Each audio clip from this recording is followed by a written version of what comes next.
دیروز دست ویلاج روغن سوخته میچکید، الان خون داره میچکه ها. انگار هرچی همه دنیا رو سر کچل تو ریخته.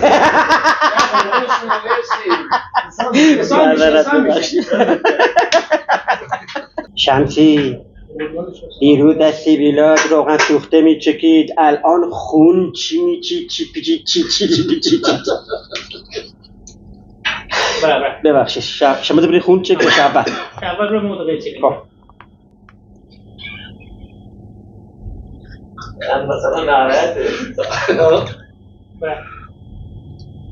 شمس دیروز دست ویلاج خون. ای بابا روغن میچ شمس داداش، ما سالاست که با همیم، دردمون مشکلمون همه چیمون یکیه. هر بزن خودتو خالی کن. همه چیمون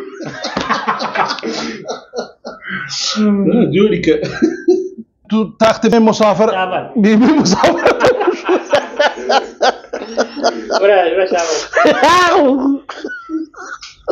بیبی مسافر ہوتا